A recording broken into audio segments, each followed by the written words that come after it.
Okay. So yeah, so what I was doing is I was doing like stuff about how there are like pedophiles in the military.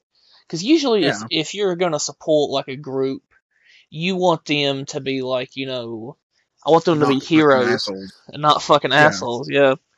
So one of the videos I saw is like, Chris Hansen, like this guy's like a Marine Corps, and he comes in and he gets arrested. One guy I watched, he was a staff sergeant in the American Hmm. military, and he got on his knees and was like begging Chris Hansen. And I'll also have to tell you about how twinktoilet and the U.S. What? senator. Yeah, I'll have to. What? Yeah, that's something I also want to tell you about. But then I learned about Russell Williams. Now, Canada, every single criminal you see in Canada, there's not a lot of them, but for some reason, this criminal was in a whole other league of his own. Okay, The like, Howard Howe of fucking. yeah, the Howard Howell dude.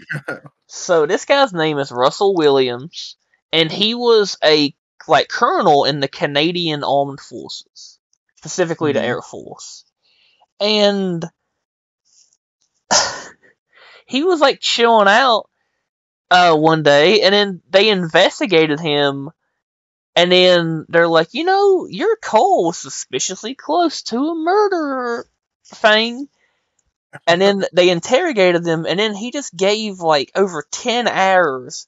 He gave up a detailed confession about how he like raped and murdered both a woman and another corporal in the Air Force and two What? other people. Yes, yes.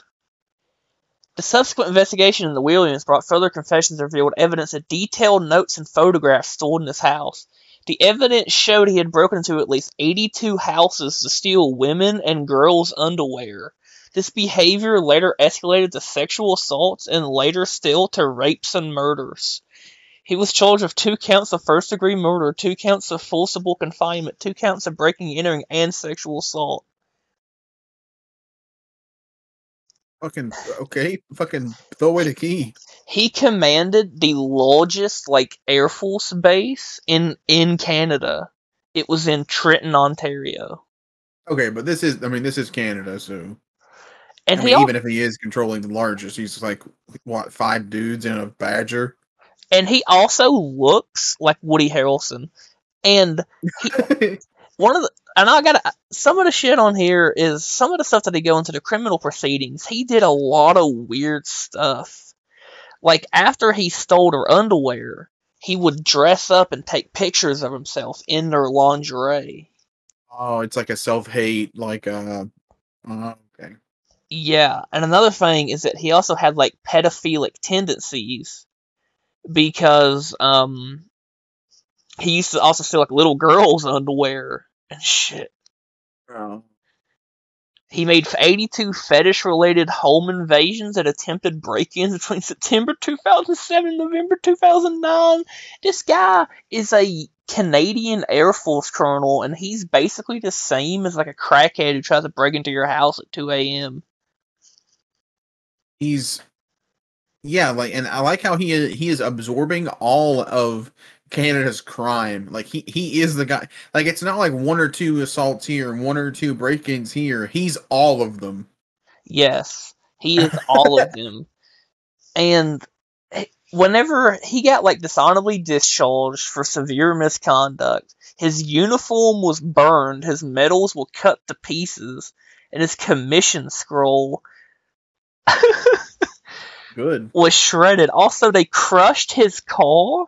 They really, They're just erasing him. yeah, they are erasing him. Like anything that is likely pertained. They found a booklet that had his license, and they destroyed every single book, like his likeness.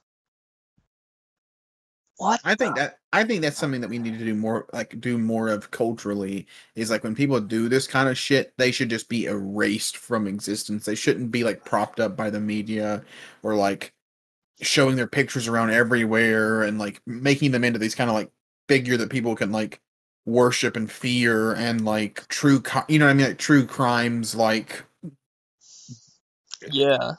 like jizz over the fact that this guy's a serial killer. Like he should just be completely forgot, and in his, you know what I mean, to like let his victims heal as much as possible. Yeah, another thing that is utterly wicked is that during the interrogation, you could see his like demeanor because like, he was treating him with respect, like, "Oh, hello, sir, come on in here. You serve the country." And then they drop the knowledge. It's like, we can put you at the scene where you killed someone. Mm-hmm. We should watch the footage. Okay, yeah, I'm still recording, so we'll try to watch the footage. Are you able to record the footage along with it, or? Yeah, I could, yeah. I don't know, would that be stealing? Is it on YouTube? I mean, it's a fair use. Is it? I don't know if that's... Would you have to like pause it a bunch? No, I'd be alright. Yeah, it's criminal psychology. Okay. Alright, 3, 2, 1, go. David Russell Williams enrolled in the Royal Canadian Air Force in 1987 and was soon promoted to captain by January 1st, 1991. From that moment on, he would have been addressed as Sir by his subordinates and Captain Williams by his superiors. Described as an elite pilot and shining bright star of the military, he quickly rose through the ranks and was promoted to colonel in June of 2004, while also being appointed the role of commanding officer at CFB Trenton, Canada's largest Air Force base. He was essentially in full command of over 7,000 military personnel, all of whom would have then referred to him as Colonel or Colonel Williams without exception. This would have afforded him an extensive amount of psychosocial equanimity and confidence, and wasn't exclusive to his work life. His designated title of Colonel would have been printed on all forms of identification, and every formal encounter would sanctify this military standing. He's a doctor, lawyer, police officer, or any other figure of authority would recognize and comply to the traditional courtesy of addressing him by his professional rank, boosting his composure and self-assurance each and every time as his elevated social standing and military achievements were accentuated for all to see. There was one exception, however, and that was the day he met Detective Sergeant Jim Smith.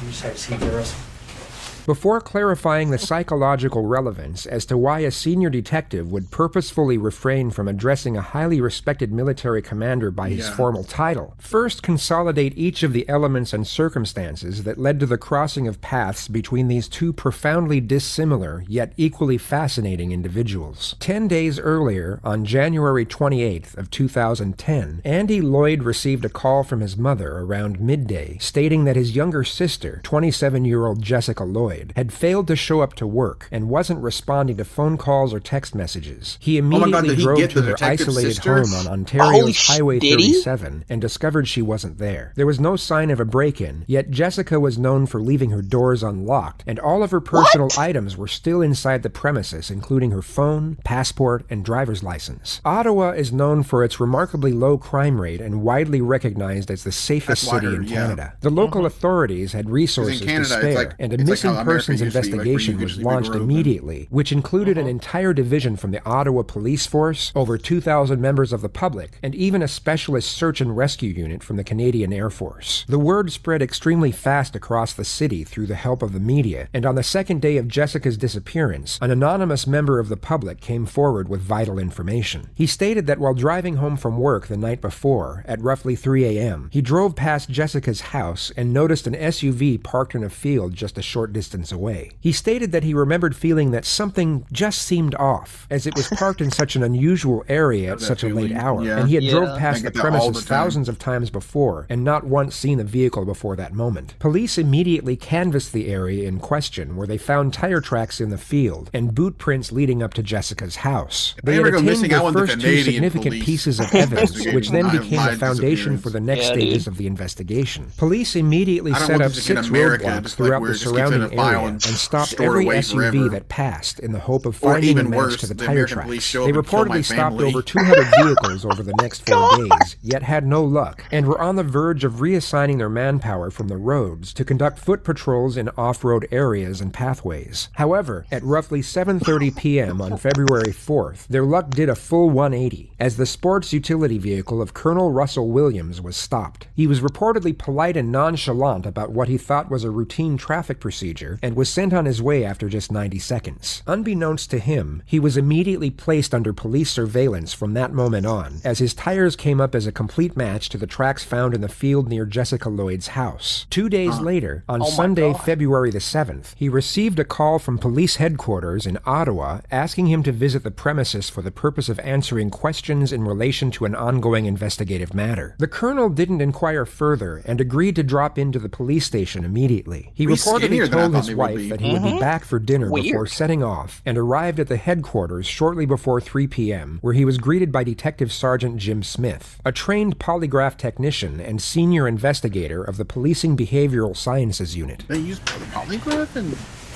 Oh no, he just knows how to use one. Yeah. I'm just going to move your gloves here. That's a little microphone. Make sure there's nice and clear. Polygraph tests make no sense. They're completely useless. Videotaped and audio taped. Yeah. You ever been interviewed by the police in a room like this before? I have never been interviewed like this. Oh, no? Okay. I guess the closest to... Why is his hair like that? I asked for top secret clearance. Oh, yeah? All right. Well, again, Russell, I appreciate you coming in. The gasconade is casually acknowledged, yet quickly brushed to one side by the detective, followed by the informal address to the subject using his first name. He immediately sets the stage for the interview and takes the colonel down from his elevated platform for the sole purpose of stripping away confidence. This increases the telling signs in body language and intonation when information is fabricated, and also decreases cognitive stamina, lessening the amount of time an individual can keep a facade before they essentially break. An investigation like this, I mean, I'm sure you can appreciate it's been big news, especially down Belleville way. And you know, obviously, it's very useful. Like whenever you're talking to somebody that you know they're like a bully, or you know they're like an asshole who's just trying to make people feel puny. Evidence that they're not. So, which is probably how this guy like operates. Jessica's case. Like, I'm a fucking corporal. What are you? So we're fast forwarding things that we might normally take our time with, and that's why we're here on a Sunday afternoon. So again, I appreciate it. We're going to do a pretty thorough interview today. Okay. The reason for that is because the last thing we want is to be calling people back again and again and again. Okay. So what we're going to do is we're going to go over a number of things, and I'm going to explain what all those are to you. Okay. I'm a big coffee guy. I don't know if you're a coffee guy or not, but I didn't want to drink in front of you. So no, I appreciate that. All right, go ahead. I could definitely. Are they black? Yeah, they're just black with sugar. All right, and again, like I said, this interview is going to be very thorough. But again, I have a simple rule when I talk to people. It's why would he accept a coffee when he's chewing bubble gum? Everybody with respect. I don't want to ask them to do the same for me. They're Canadian. So what we're going to do is we're going to start off by going through what your rights are. Okay. Just like everybody else. Okay. Have you ever been read your rights before? No. I'm sure you've seen it on TV a whole bunch of times, but that's usually the American version. So I'll go over with you briefly, okay? Who get confused when they're talked to by the police is that you're obviously not under arrest here today, okay? Anytime you feel you want to leave here, you feel free to do so. The door's not locked. Teresa will walk you down to the lobby anytime you want, okay? Although the subject was free to leave at any time, there was a very subtle yet highly effective subconscious strategy set in place to try to stop this from happening. The detective has sat between Russell and the door. You will see this method utilized in almost every interrogation, as it's a subliminal message essentially telling the subject, if you want out of this room, you have to go through me. If there's anything that comes up in our interview today, Russell, that you feel you want to talk to a lawyer about, you just let me know, okay? Sure. And the reason for that is I want to explain to you exactly what's going on here, okay? Jessica Lloyd is one of 4 cases that we're currently investigating, okay? Right. And essentially what's happened is over the past about 4 or 5 months, there have been 4 occurrences that, like I said, that we're looking into. Two of those occurrences occurred in September of 2009. Yeah. Why is he And saying very yes? briefly, they were up in the Tweed area. Yeah. They involved somebody entering two different women's houses in the evening To hours. me, this is admission. And, Like he's like, committing yeah, I know these have sexual happened acts. because Okay. I did them. During 2009, Yeah, there were I'll 34 kill him. break-ins and attempted break-ins Yeah, he's in like, the yeah, I quiet don't- town of I Orleans, don't need you to- Ottawa, resulting in the I don't theft need of the screenshots, hundreds they're of right here. intimate female That's what the garments, screenshots one say. incident of rape, I've got and them one right here. incident of forcible confinement. All of these occurrences took place not far from the home of Russell Williams, who is now the prime wow. suspect for each of these infractions was at the neighbor, time of like, his right beside him. interrogation. Holy shit. In This guy's unhinged. He's November like killing neighbors. 2009, a young lady by the name of Marie-France Como My people. yeah, was found murdered in her home in Brighton. Yeah. And we believe that there was a sexual component to that crime as well. Corporal Marie-France Como was a 37-year-old military traffic technician based at CFB Trenton. She was raped and suffocated to death inside her home in late November of 2009, which the colonel was also the prime Hope suspect she put for up at hell this of a moment. fight. Hope she And, beat his fucking ass. Then Me most too. recently we have Jessica Lloyd's Fucking hate this disappearance. guy, dude. Okay, so essentially, when you're looking at those kind of crimes, we're looking at a number of different potential criminal charges. All right. Absolutely. We're looking at issues all the way from the most serious one, which is first-degree murder, kidnapping, sexual assault, break and enter with intent to commit sexual assault, Yeah. forcible confinement. Okay. Yep. And so what I want to make sure you understand, and this is what we've been doing with everybody we've been talking to, is that clearly when we find out who's responsible for one or all of those crimes, Like they how could be rape is charged not one of with the one or all crimes, of those it's like sexual offenses, assault. okay, whether it's you or whether it's anybody else, right? Absolutely. I think that's the And that's same why it's important that we, crime. Probably make yeah, sure probably people in understand Canada what is they probably have to do different and because what they rape don't is have to different do in when you're America, I talking think. to us. Yeah. Okay. So as I said before, any point today you feel the need, you want to speak to a lawyer, you let me know, and we can take you to a room where you can do that in private. Okay. Is there any reason you want to call a lawyer now? Nope. Okay. These first two attacks happened not that far from my place in Tweed. Well, the second one did. Yeah. We didn't even know the first one had happened, but I understand that was reasonably close as well. But the second one was very close. Yeah. So certainly at the time, the OPP did a door-to-door. Yeah. And within a couple of days, probably the same night. So I spoke with a couple of guys then. The analysis of vocal intonation is a tricky thing when dealing with interrogations, as it cannot be used as evidence in court. Yet intuition would give many the sense that discomposure is emanating from the colonel at this moment. The way he is speaking comes across as slightly nervous I and actually don't unsure. think He so. would appear to most as being agitated I think in right a now manner he is both processing in the middle of information and trying to remain communicating in his control of responses. the This type of situation. cognitive recognition is a he's difficult not- thing he to hasn't lost articulate into his, like, words, composure and or anything. investigators simply characterize it as gut instinct, which Detective Jim Smith would have no doubt been feeling at this moment. Okay. Yeah, and I'm aware of that from looking at the different cases. And essentially, Russell, in a nutshell, that's what we wanted to talk to you about. Okay, those four cases are of concern to us, and you know, you've kind of almost hit the nail on the head about some of our issues that kind of make us want to talk to Russell Williams. Okay, because essentially there was a connection between you and all four of those cases. Would you agree? Geographically, And then I guess or I drive past.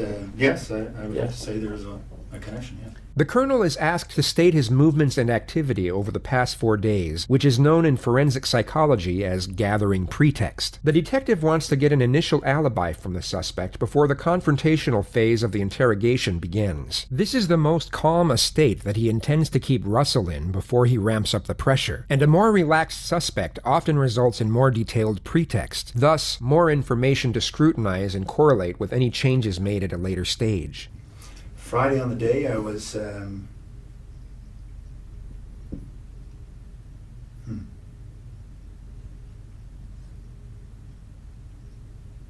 Friday on the day, I was at home most of the time. Most of the day, I had a sort of a stomach flu. okay, in Ottawa or Tweed? Tweed. In Tweed. Tweed is a village in Ontario where the colonel had a second vacation home located roughly 125 miles from his house in Ottawa. Okay. Yeah. So we backtrack then. A vacation home that's only 100 miles away. So all day Friday, you're at home, Yeah. and then what time do you leave to go to the base to sleep there on the Friday night? Not sure. Probably just went in for just before bed. So I probably left Tweed at between 8 and 9 or so. Okay. And you get to the base and spend the evening there and get up for the 5:30? Yeah. Okay. That's right. So we backtrack from there. When did you arrive at your home at the cottage? I don't want to get confused between your home in Ottawa and the home in Tweed. So, no, I had been in Tweed all week. Yeah. The week prior now. Yeah, I think that's the case. I was in Tweed all week. Flew Saturday. Headed to Ottawa Saturday night. Okay. So if you didn't have the stomach flu on the Friday, what was your schedule that day? 8, really. Okay. What would have been my schedule? Just a standard schedule in the office. Okay. So, ops brief in the morning, a couple of meetings. I can't remember what the specifics were going to be. All right. And what did you do Thursday during the day? Thursday during the day, I was at the base again. I think it was a fairly standard day. I can't recall exactly, but yeah, nothing. I was not flying, so I was at the base. So I would have gone in early in the morning, back in the evening again. Okay. The method of gathering pretext is then focused on the murder of Marie-France Como. Okay. Now, I'm not going to walk you through November, but I'm going to take you to a date that's probably pretty fresh in your mind. The day that Marie-France Como. Yeah. Do you remember how you found out? I do. Yeah, I was sent an email. Well, as soon as the ops staff and the base learned, they told me. Okay. So I got an email. I can't remember if it was late at night or early in the morning. It was certainly, I saw it, I want to say first thing in the morning, because I had just come back from Ottawa. I was in Ottawa for a set of meetings on one of the days. I can't remember what day of the week we're talking about, but yeah, no, I mean, obviously when your people get skilled, it gets your attention. So. Absolutely. Yeah, I very much remember that coming in. And how did you know Marie-France Como? I'd only met her once. She was on a crew I was on just after I got to the base. Okay. Do you know roughly when that happened? That we were on the same crew? The time you met her, the one time there, yeah. It was soon after I got to the base, so I don't remember exactly, but I would say in the first couple of months, so August, September. Okay. Yeah. Now, you got that email notifying you that something had happened. Yeah. Do you have any kind of a clear recollection as to how your schedule was going that week? Well, I can't remember what day that the message came in. Just a second. No,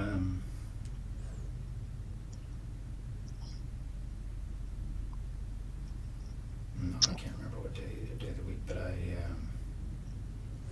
I'm just thinking there was a whole bunch of activity spun up as a result, obviously. No, I can't remember the day of the week. This was the third time in quick succession the colonel stated that he couldn't remember the answer to the question. A normal interaction between two parties would most often elicit the person posing the question to reassure the individual it was directed at. Statements along the lines of, "Don't worry if you can't remember, we'll move on," or "It was a long time ago, it must be difficult to recollect," would be afforded as a form of consolation and to also break the uncomfortable silence. Even during a legitimate witness statement, some form of emotional assistance or encouragement will often be given, especially to someone in the midst of recollecting a distressing moment or time period from the past. On this occasion, there is no such reassurance from the detective whatsoever, only a stoic gaze and not a single shift in body posture during the moments of silence. Tell me. Yeah, I don't even think I could remember this kind of shit. I'm just trying to think through the news reports I read. No,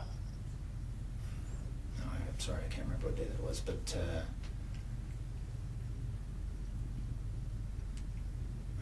what we learned after the fact was that the MPs had learnt of her death, I think quite a bit after her body had been discovered. Okay. So I think what happened, sorry, just a second.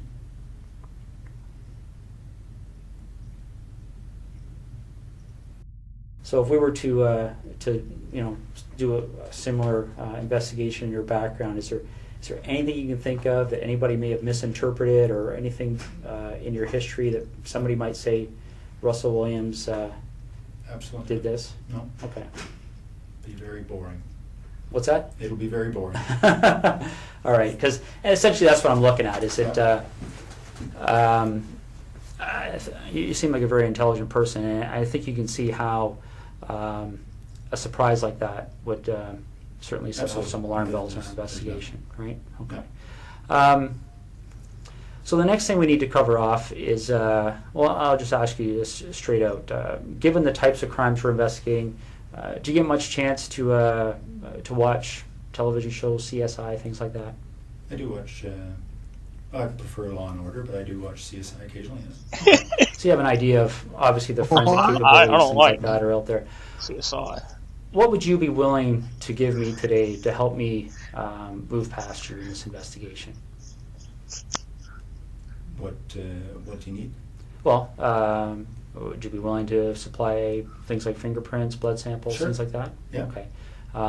The only two pieces of evidence that police had acquired at this point in time were the tire tracks and the footprints outside the missing person's residence. What many are unaware of is that the DNA found on Marie France Como was not admissible, as her body was highly decomposed at the time of discovery, thus making any genetic analysis virtually impossible, as this was before the era of the latest DNA testing method known as next-generation sequencing. Only one of the sexual assault victims had male DNA found on the back of her neck, yet this was by far the least severe attack, which falls into the bracket of forcible confinement, and had no exterior elements connected to the more serious infractions of murder and rape. The evidence of the tire tracks would be easily refuted by a defense team, as they were a relatively common brand for off-road vehicles, which would extinguish the BRD standard of proof, also known as guilt beyond all reasonable doubt. The only significant piece of evidence were the footprints. It was the singular and emblematic element linked to the culpability of Jessica Lloyd's disappearance, and notice how the colonel looks down at his own boots as he gives his response to the following request. Footwear impressions? Yeah. Okay. All right. I think that's what we're gonna ask you to do. Okay. All right. He's like, oh shit. I told you when I came in here that I'm going to treat you with respect, and I've asked you to do the same for me. We talked about the whole idea of how we've approached you here. Okay. The trying to be as discreet as possible. Mm-hmm. Okay. But the problem is, Russell, is every time I walk out of this room, there's another issue that comes up. Okay. And it's not issues that point away from you; it's issues that point at you. Okay. And I want you to see what I mean. Mm-hmm. All right. The footwear impression of the person who approached Oh, I hope it's a the perfect rear match. of Jessica Lloyd's house Mm-hmm. on the evening of the 28th and 29th of January. Yeah. Okay. 'Cause essentially, when you're dealing with footwear impressions, we have a gentleman on the OPP who's basically world-renowned. His name is John Norman. Mm-hmm. And essentially, with footwear impressions, you're in a situation where you're pretty much in the area of fingerprints. Mm-hmm. Okay. All of the previous affirmations were fabricated for the sole purpose of heightening psychological pressure. Footprints are not even close to being as indistinguishable nor incriminating as fingerprints. This is a photocopy of the boot that you took off your foot Yeah. just a little while ago. Okay. Now, I'm not an expert in footwear impressions, so I rely on the experts. Footwear impressions are very much like fingerprint comparisons. Okay. You take a look at this print, and again, this is one print. This person walked through, there's several different prints to compare. Mm-hmm. So we're going to get features off of one print to compare, features off another print to compare. Yeah. These are identical.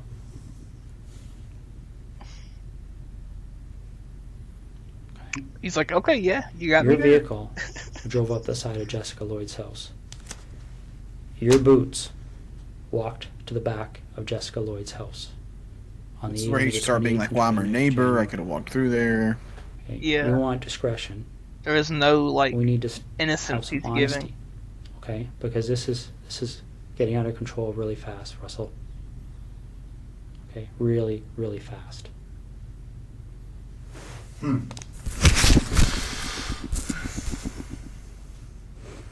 What is that like helicopter noise?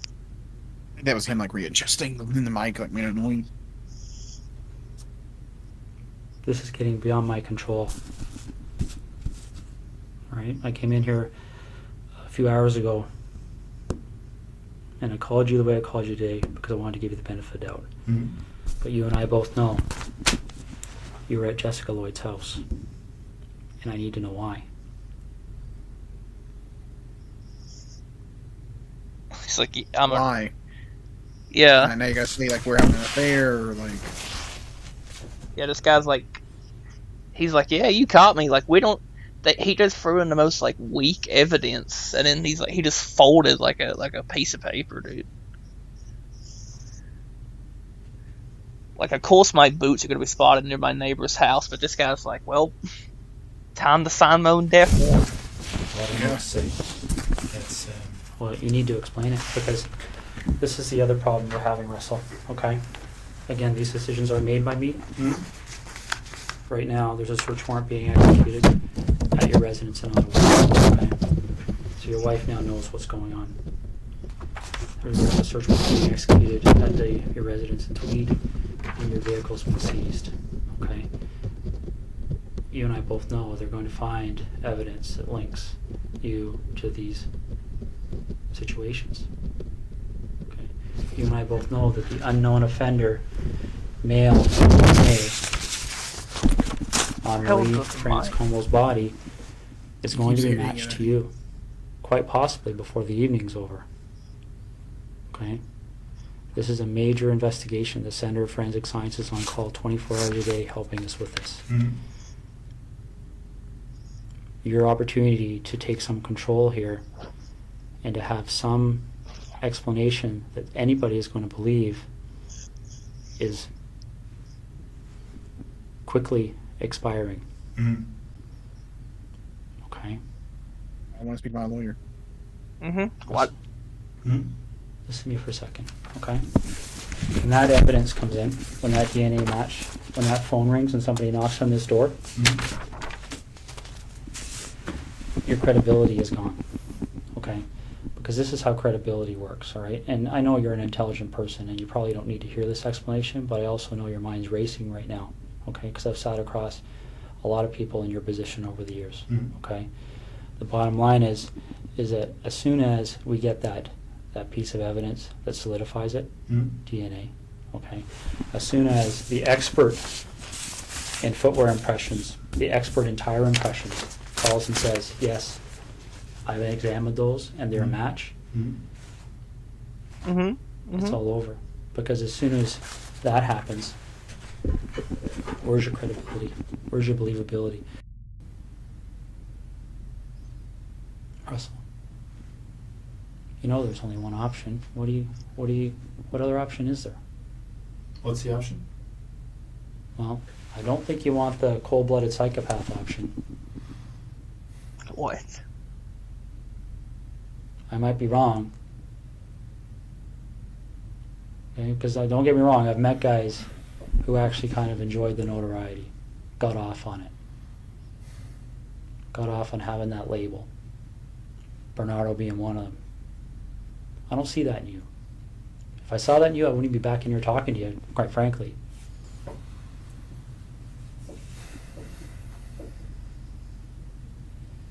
He's acting like he's. But maybe I'm wrong. Maybe you got me fooled. I don't know.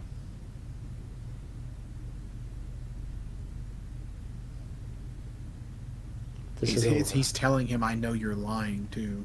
Yeah. And it can have a bad ending where Jessica's parents continue to wonder where her daughter's lying.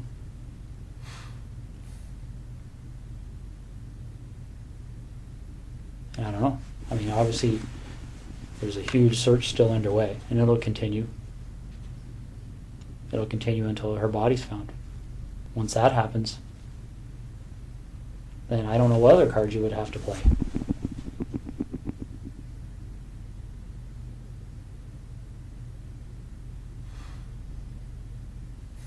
What are we going to do?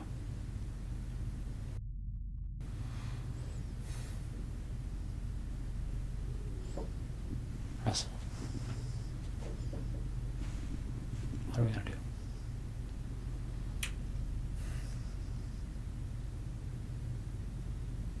Call me Russ, please. Okay. He wants some degree of control. What are we going to do, Russ?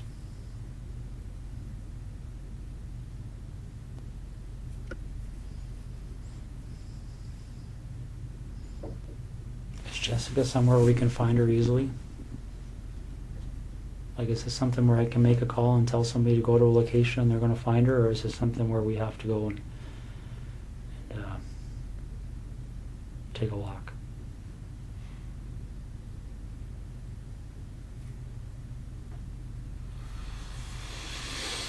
He's closing off his body language. You notice that? Mm-hmm.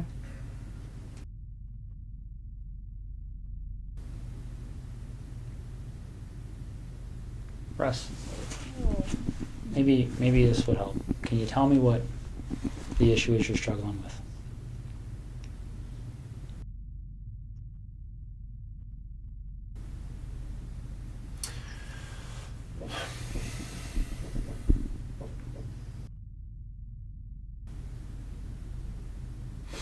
It's hard to believe this is happening.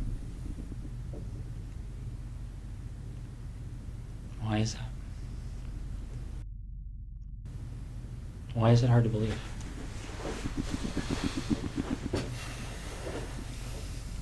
I mean, yeah, at this point you should be turtling up. You should be Russ, saying is there you're anything a you lawyer. want from me? Mm-hmm. Is there anything you want me to explain? If he honestly would have said, I want my lawyer as soon as he Is there got in something there, he would missing have that got we're off. struggling with that I can Yeah. shed some light on Better for call you? Saul.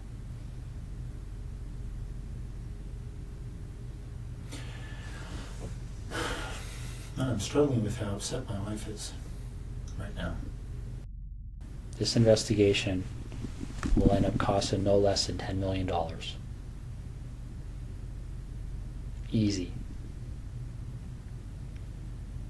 And they will say no to nothing. Any request this major case manager makes on this case, they've already been told it's approved. Don't even bother asking. So what am I doing, Russ? I put my best foot forward here for you, bud.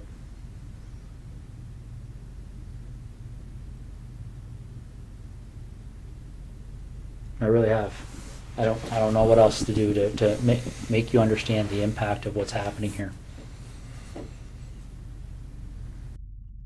Did we talk? I want to minimize the impact on my wife. So do I. It's like what he's trying to allude to is that his wife's involved. So how do we do that? Yeah. Well, Why would your start wife be telling the involved? truth. So where is she? Don't come into the bedroom. I'm wearing stolen women's lingerie.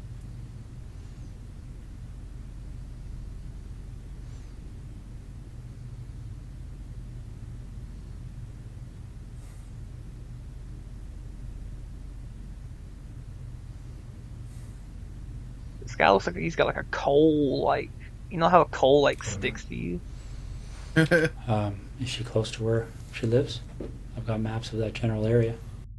Which town is she near? Why don't we start there? I'm not sure if you give me a map of that covers Calabar down to the highway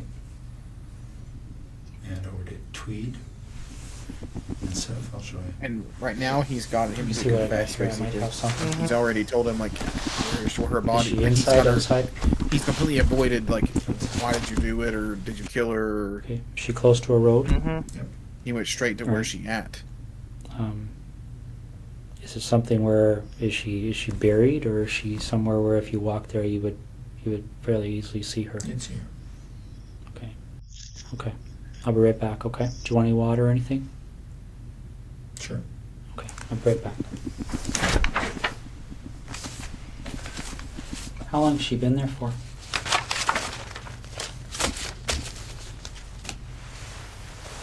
A little over a week. Was it fairly quick from the time she left? Friday night. Friday night? Yep. So where was she between Thursday night and Friday night? In Tweed. With you? Yeah.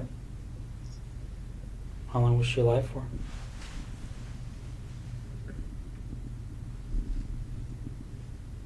Almost 24 hours, not quite.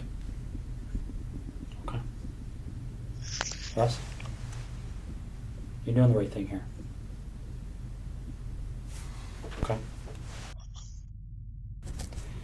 Barry, the obvious question I'm going to have for you is, when they go there, and they'll be there shortly, they're going to find her. Oh, yeah. What do you want to talk about? It's pretty wide open now. Yeah. What do you want to know? Well, do you want to work Probably forwards or should get into backwards? this capitalist field. How does that start for you?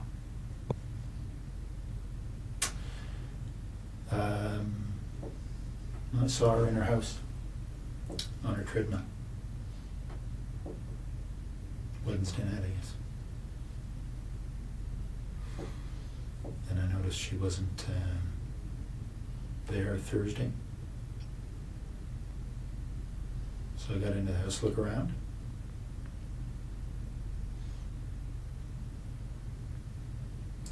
Then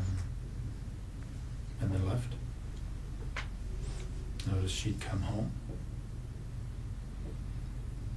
So I went back in. Through the back patio door while she was sleeping. Okay. Marie France Como.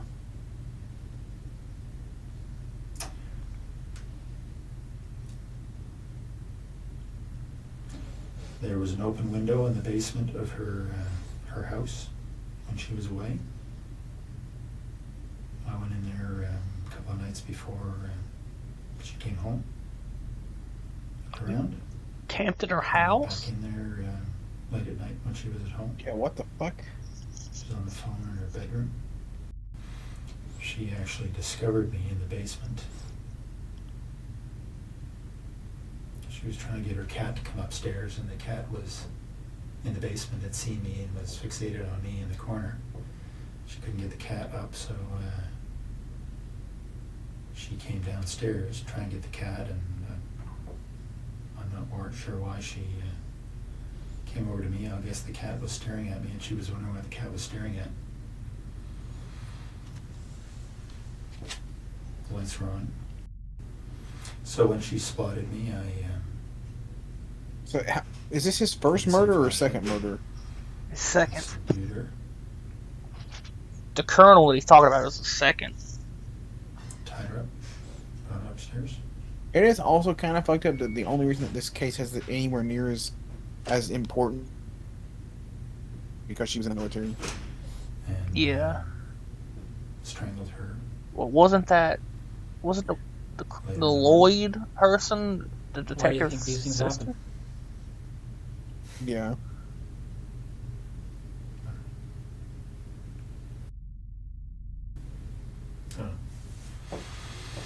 Have you spent much time thinking about that? About why? Yeah. Yeah. But I don't know the answers. Alright, so what do you got to think about I'm an atheist, but may he rot in hell. He's a fucking terrible liar. He fell for the fucking trap easy.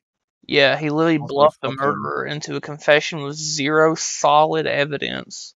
They had Yeah. his shoe and his tire prints, and then by the end of the video, they had already caught him.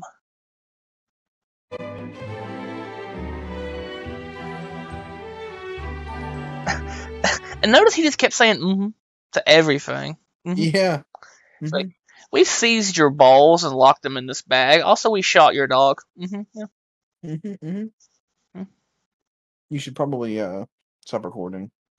Yeah. Okay.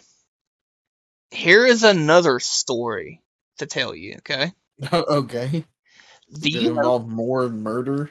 Do you know why To Catch a Predator went off air? No, actually, I actually don't know. Okay, so I just assumed it stopped like getting ratings or something.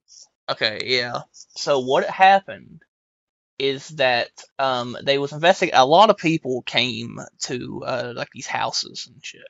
One of the things is that there is this Texas district like assistant prosecutor who was chatting not only to one but two of the decoys. Okay.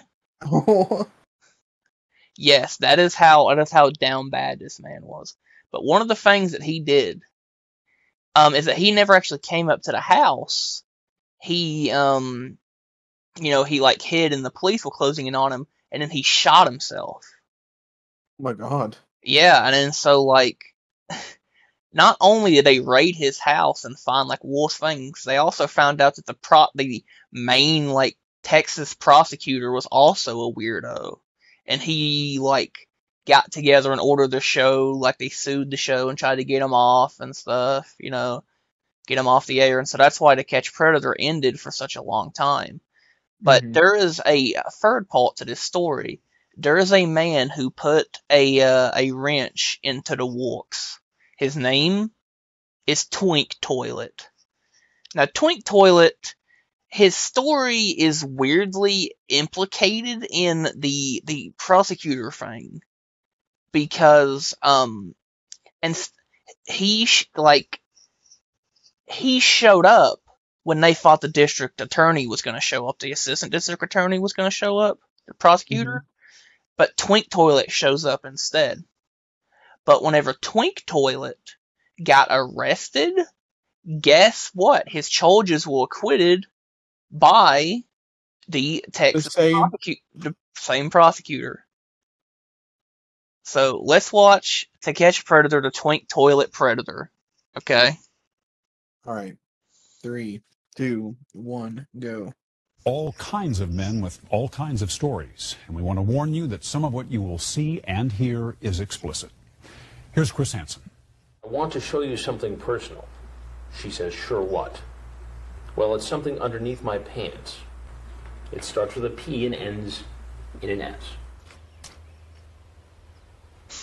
Wait a minute! Meanwhile, back at the house, men continue to show up. Come on in. How you doing? Because I'm not there, the decoy invites a suspect to come up to the house, but then quickly locks the door. I thought his shirt was off when I first seen him. Which gives also, the Murphy Chris police is not even a chance here. to move in. Because Chris Hansen's not even ready to film? Yeah, that's why they didn't let him in. No, he's investigating the district attorney. Place him under he's in the middle of interviewing the district. Two more men well, go through the same he is in the drill. middle of doing the investigation. He's not even in the house right now. He thinks is 13. So they just lock the door and then send the police out. He never even makes it to the door. And this 32-year-old is also here for a date with a girl who said she was 13. And you know what's going to happen next. It's like a fucking honey trap. Like, you just set it up and they just come. Yeah, set them up, knock them Officers down. back at the police station are busy. The three men you just saw arrested are booked, photographed, and brought into an interrogation room for questioning. This is 35-year-old Edward Hollingsworth. Online, he planned a date for sex with a boy who said he was 13.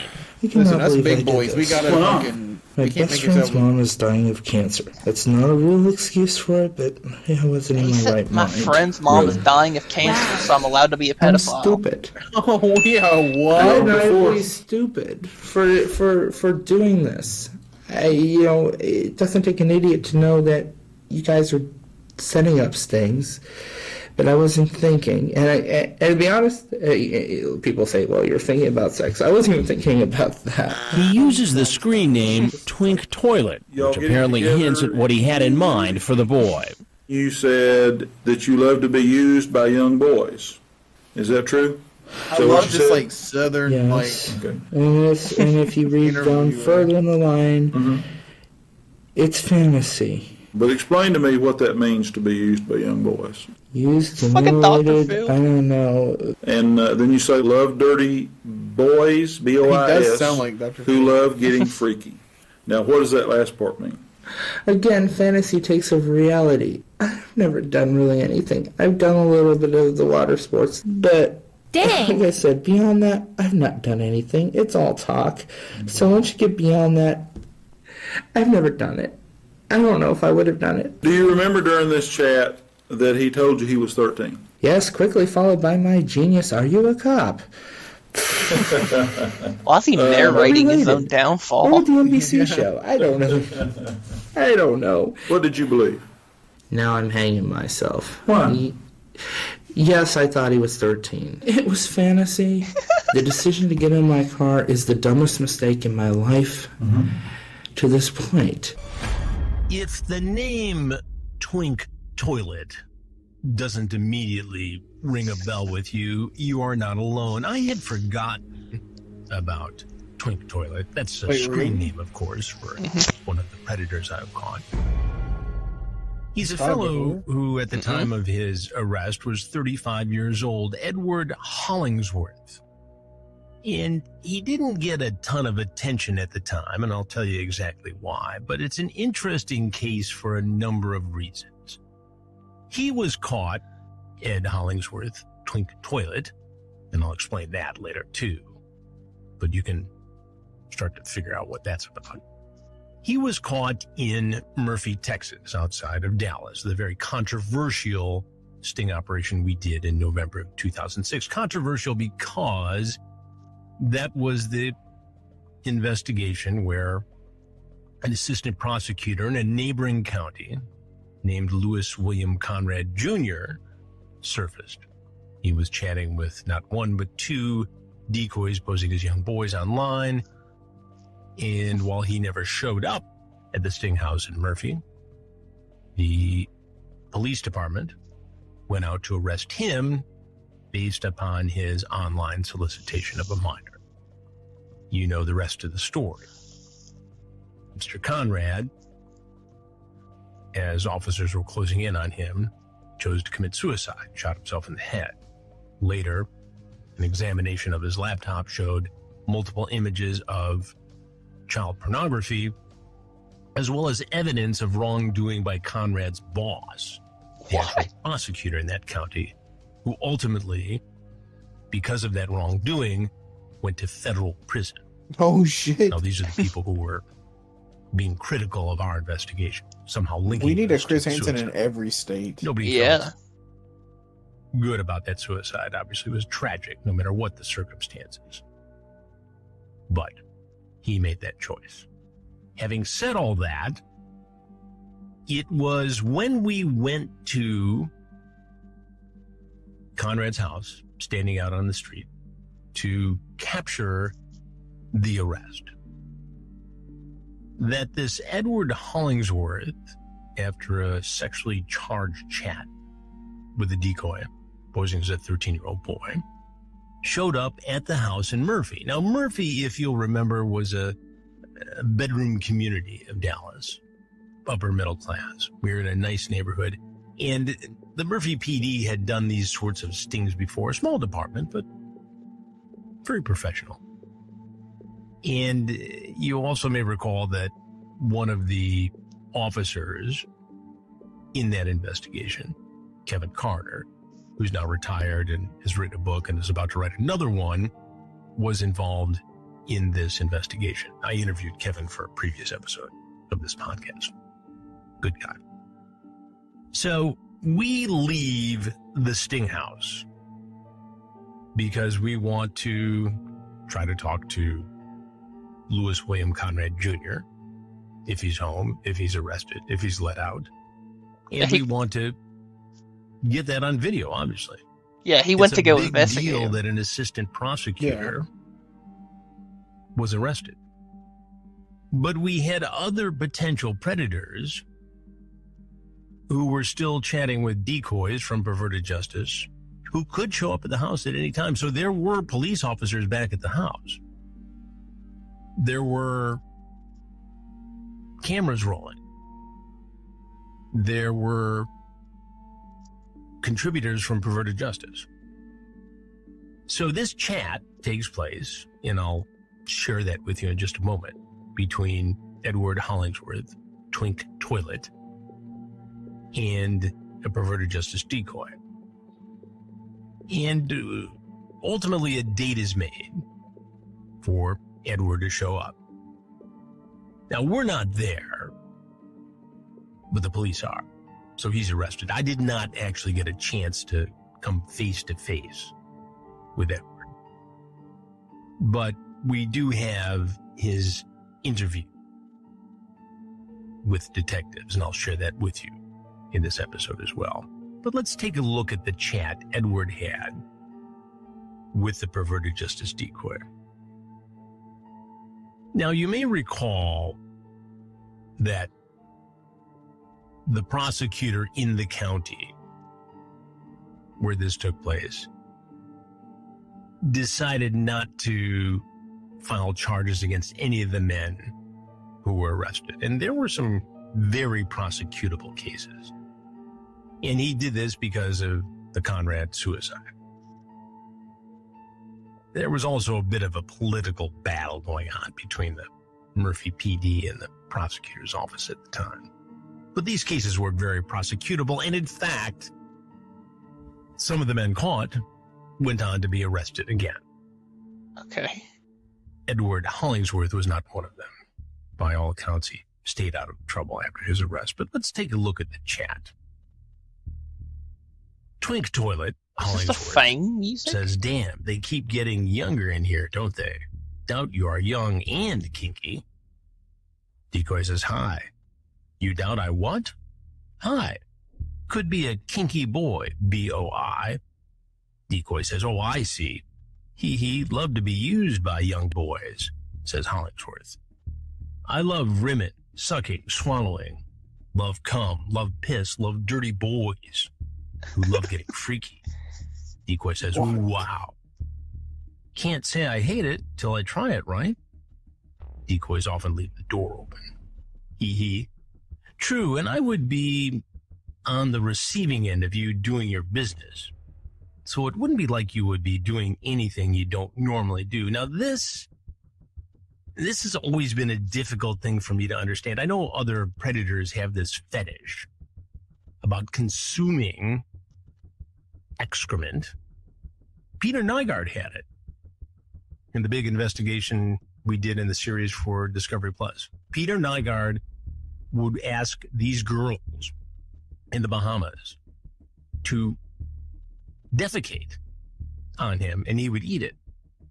And apparently that is the fantasy shared by Hollingsworth, at least in this chat. Because what he's getting to here is he wants this boy, who's already said he was 13, to urinate on him, to defecate on him, and that he would get off on this. So it wouldn't be like you'd be doing something you wouldn't normally do. What goes on in a human being's mind that makes him think this is okay? Chris Hansen is kink shaming. 13? That okay? I literally didn't hear that kink part, he shaming them says. because they're fucking pedophiles. Yeah, dude. Which, I mean, I guess, but like, It's like, pedophilia is not a kink. I guess he thinks it's a kink because it's not a kink; it's a fucking disorder. yeah, it's twink